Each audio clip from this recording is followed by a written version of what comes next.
thank you for joining us here in New York, where you're headquartered. Thank you for having us. We're so excited. We're so excited. This is our first Disrupt. Really excited to be here. Awesome, thank you. So theSkimm, for those of you who don't know, is an email newsletter. It's geared towards young women, and it's basically a cliff notes of the news of the day.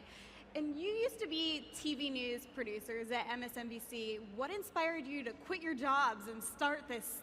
Yeah. theSkimm. So theSkimm is a multi-platform audience company. We really focus on female millennials, and our mission as a company is to make it easier to be smarter. That's what we're all about. And the way that we got there was a really personal first-hand experience. We grew up news geeks. We worked for NBC News. We wanted to work there our entire lives. We started interning as soon as we could. We met studying abroad in college and worked for the same people. And we had moved up the ladder there. Between the two of us, we worked in every news division that they had, and we loved it. But we would go home at the end of the day, and our friends, who are all smart, they're educated, they went to great schools, have great jobs, would ask us what happened in the world. And we were being paid to know what was going on. They were being paid to know what was going on in their own industries. And then they were looking at things that interested them, but there was still kind of this gap and just what's going on in the world that you should know to be a normal person and have intelligent conversation and be curious. And that's what we set out to create. But the way that we did it was, in order to kind of get a niche and in order to be successful, we knew that the missing link was to fit into their daily routines. So we started our company with email, not to create an email news company, but because that's what we did first thing in the morning. The alarm goes off on your phone, you grab it, and you check email from friends and family first.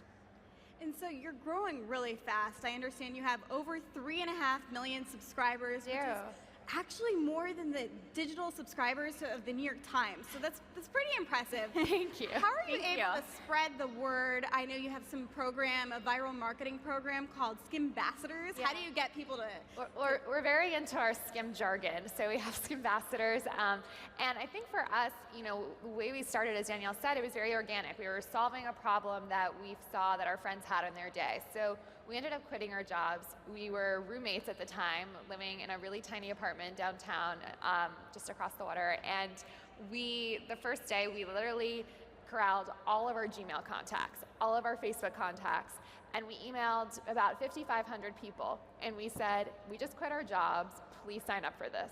And at day one, we got about 700 people to sign up, which was a really good return, we thought. And people just started paying it forward, and just the kindness of our friends and family, they would post about it on social media. And we were really lucky, the press picked it up right away, and so there was a lot of organic traction really in the first week or so. And people would write in and say, I never write into anything, I love what you're doing. And we were telling a mentor of ours, we're getting all these emails, and she said, well, why don't you ask those people who write in to share theSkimm with their friends? So we were like, okay. So every time someone wrote in, we would write back and say, thanks so much, please share theSkimm with 5 friends. And then we grew it to 10 friends. And everyone would be like, sure, no problem, just did 20. And it was amazing to see. We started developing pen pal relationships with some of these people who wrote in. And they would joke, my friends are calling me a brand ambassador, so we wrote back, you're a Skimm ambassador, and kind of just became this thing. And our first employee, first time when we raised money, we hired someone who was a reader about a year out of school. We said, we've got all these people calling themselves Skimm ambassadors, like, let's do something with this. We don't even know who these people are. So flash forward, we threw a lot of stuff against the wall, figured out what didn't work, and now we have well over 13,000 Skimm ambassadors across the country that are really emblematic of our demo, which is female millennials, 22 to 34. And that group of 13,000 Skimm ambassadors has influenced, or brought in rather, over 19% of our overall user growth. So when we say we've grown by word of mouth, like, those are the biggest mouths we know in the best way. And I think for us, I mean, it's, we're kind of even amazed at, if we look at the growth that this company has taken. We started it from our couch 3.5 years ago, and now we are, not only the fastest growing email newsletter on the market, but we are definitely, I mean, we're the 3rd ranked morning TV show when you look at demo for morning news. And for us, it was never just about getting this audience at scale. It was making sure that we grew an engaged audience on the way. So our open rate fluctuates about 40% each day. That's really unheard of. When you think about scale and you think about, there's always going to be a drop off. From the beginning, it was like, you can grow, but how can you make people still love it and open it each day? And for us, that was a mix of two things. One, it was voice, making sure that we had a voice of this audience felt resonated with them. And secondly, what we hear again and again is that when people read theSkimm, they feel like they're part of a community. They feel like they're proud to tell their friends, and they feel invested in our growth, because that really is how we've gotten off the couch. And you recently launched something new called the Skimm Ahead. It's an iPhone app. It's basically a calendar of the day's events, which could be anything, I understand, from a Beyonce album release to the jobs report. Yes. But it costs $2.99 a month. So how many people have signed up so far? So we're not releasing that yet. I could say that we have such an engaged audience. We were blown away by the response. We even heard from Apple's team. We've never seen just positive engagement and reviews around a product launch. Day one, we had over 1,200 five-star reviews. So it's been doing very well. But I think for us, when we think about this new product, as you said, Skimm Ahead, as a company, we make it easier to be smarter. So there were so many different directions we could go in. We've been really fortunate to have a lot of different opportunities. I think we've become really, really good at saying no to things. And so it was really exciting to say yes to an idea and to say, okay, well, what does this audience do? We know that they check their email first thing in the morning, so we're doing that, we're owning that. And then we're like, okay, well, they're a working professional. What else do they do? What else do they rely on? And I don't know about you, and I'm sure a lot of people in this audience would agree that we all live on our calendars. I have no idea where I'm going unless my calendar tells me. And that's a sad but very true fact. And so for us, we're like, we have to get into that routine. So we created Skimm Ahead, and the concept around it, again, was inspired by our friends. Our friends who are the same ones that are super smart and have great jobs and would say what happened in the world today, were also, they literally told us, it's great that you tell me State of the Union is on tonight, but I already had plans tonight, and I know you're going to recap it tomorrow, but I would have wanted to stay home for that. Or it's great that you referenced House of Cards on Monday, but I didn't know it came back this weekend, and I would have wanted to watch all weekend. So we really sought to leverage that. What is that void that we could fill? And basically the way we think about it is that the daily Skimm email that 3.5 million people are reading, that makes it easier to be smarter about everything that happened yesterday and everything you should talk about today. Skimm Ahead is let's be smarter about the future. And so for $2.99 a month, we're enabling that. And we're enabling you to integrate into your calendar if you have an iPhone. And you can experience it directly in the app itself. And we're saying, here are all the events that you're trusting our filter to tell you about. So whether it's Orange is the New Black is coming back soon, which it is, or that the primaries are today and you should vote if you're in these states, or that it's National Sibling Day and your Instagram feed is going to be really annoying, but if you want to partake, this is what it is. And so it's really just about being smarter and how the Skimm can equip you for that. And for us too, it really represented a pivotal moment in our company. When we launched, the primary revenue stream with the newsletter is sponsorship based. We have a 100% native advertising model.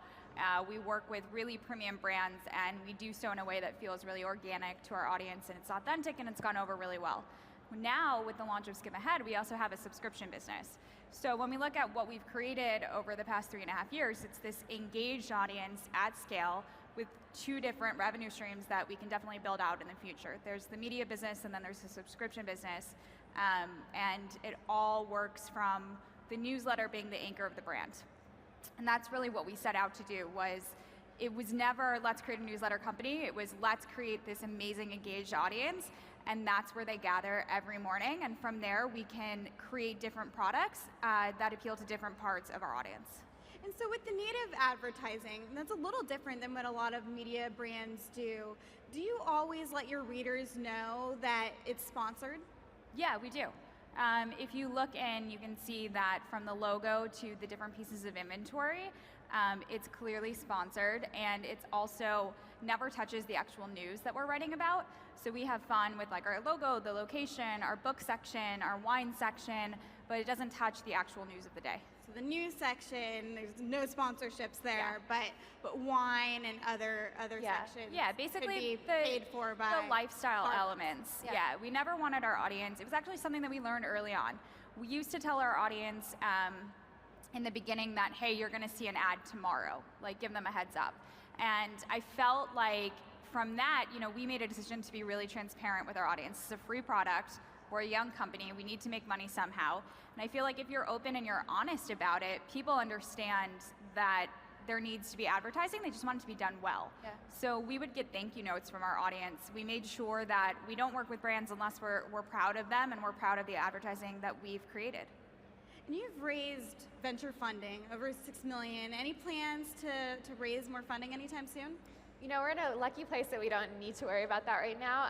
We've just been really focused on launching Skimm Ahead, but it's been really exciting just to see the growth that's happened since we've raised money last. It's also been really phenomenal to see the revenue that we've been able to bring in now with our two different streams, and that was something that's enabled us to not have to raise, which is always a nice feeling for a growing company.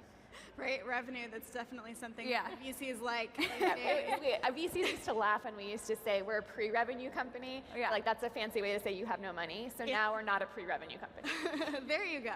And so as co-CEOs, who's really calling the shots here? It's both. How do you decide who does what? I don't think, we've never thought about it in terms of that. It's a partnership, and we started it together, and we're definitely co-CEOs, we're co-founders, we're in it together, and it's never like, who's the one making the decision. These are our 2 point of views, and if we're ever at a place where we have a different opinion, we come up with a plan and we think about trying something out and give it a run, and then see how it works. Our partnership is definitely unique. I mean, there's not a lot of companies with co-CEOs, and we looked at a lot of different models, and it was something that the one thing that we had when we started, we didn't have a tech background, we didn't have a business background, we had never raised money before. All of this was so new, but we had a really strong partnership from day one, and that's because we were friends first, and then roommates, and then business partners. People always ask us, they're like, oh, what was it like to launch a company with your roommate? And we're like, well, we didn't, it wasn't like, oh, let's move in together and start a company. That would not be a good idea. Yeah. But we don't advise that. But it was actually, I think it's, it's unique because we got asked that question a lot, and it was when we took in money, it was, when it was very easy for us to figure out who to take money in from, because we really worked with people that understood that we have a very unique relationship and a really great partnership. And actually recently it was great. We went to go meet with an early investor and kind of gave them an update on the business, and they interrupted the meeting in front of all the partners in the room and said, I just have to say, you guys should be proud of the business. Yes, it's great, but the two of you have such a unique partnership, and you should be proud that it's doing so well. So we're very proud of it. Yeah, it's definitely good that you're getting along. I understand you have a very small team. We do. You told me 3 people helped put together the newsletter, and then you're the managing editor, so maybe 5. Yeah. So our team is 20 people. Which for us seems huge. Yeah. I mean, it wasn't that long ago that we were the whole company for the first year and a half. So to go from 2 people on a couch to now 20 people in under 2 years, it's been, we look around and we're like, oh my God, you guys are so great. Sometimes I feel like the Duggar mom with the 21 kids. But that's 20 people in editorial, or 20? No, 20 people 20 work at the Skimm. That work at the Skimm in total. So that's a pretty large reach, considering you're lean and mean. We are lean and mean. But you only have how many people putting together the 3 people are on our 3 people editorial putting team. together The majority of those people, of that 20, are really on product, tech, and analytics, which I think says a lot about how we think about the future of the company. And we're really proud of, like you said, we are definitely a lean and mean, and I would add scrappy startup. And you guys put together, usually there's a little witty or snarky comment before each news item, like what to say if you run into your ex, or what to say at the networking event you're going to tonight. How do you determine that? And we created a character, and that character, the Skimm girl, has a very specific voice. We created a whole brand book that we go through every time we bring on a new employee. We know the background, where this girl grew up, what she likes to do on a Friday afternoon, what she orders at brunch, and that's something that helps our writers, obviously, when they're writing the newsletter, but it also helps our engineers think about what products she would want in the future. It helps our biz dev team think about who she would work with and what sponsors she would interact with. And I think it's funny, when we started the Skimm, my friends would say to me all the time, I had no idea Danielle was so funny. And Danielle's friends would say to her all the time, I had no idea Carly was so funny. And so I think that says a lot, is that sometimes neither of us are funny. And I think the other thing is that we get asked all the time, where does that snarky part come from, or the humor in those scenarios, or in the writing. And I think for us, it's not humor, it's everyone has that no BS friend who just says it like it is, and the Skimm girl represents that. And so sometimes when you're just telling your friend about, catch me up, what happened in Syria, or catch me up, what happened on the Kardashians, doesn't matter which it is, you just kind of say it like it is. And so we love to use those scenarios that you referenced as a way to kind of reference the fact that we all have these like shared experiences, whether it's like a long line at Starbucks, you spill coffee on yourself, you do run into an ex and you look awful, and how to integrate normal conversation into that. And I found on your website you have these helpful Skimm guides. Yeah. There's a Snapchat guide for how to use Snapchat. I like We that needed one. it. We needed it. And If you see Bitcoin. our Snapchat, you so if you need to know, check out the guides. But do you plan on doing more, expanding beyond newsletters? Yeah, so I think, with the app, that was definitely, Skimm Ahead is the first service that we launched on the app, and there's clearly a lot more products that we want to create that we will get to in time. And I think it's also something that with our guides, that came from our audience. They were writing in and saying, like, we know that you guys are writing about the background with Syria every single day, but I still have questions, and that's because a lot of this is really complicated, and it's hard to sum it up in a paragraph every day. Obviously, there are a lot of issues in the world, and for those particular topics, we wanted to dedicate more time. Still same voice, still in about a page getting through it, and from there, it's really becoming a great thing that people look forward to, and that they know they can get it through reading the newsletter and clicking a link on the copy. And now it's been amazing to see over the past year. I mean, sometimes like half of the links that we go to are actually our own content now.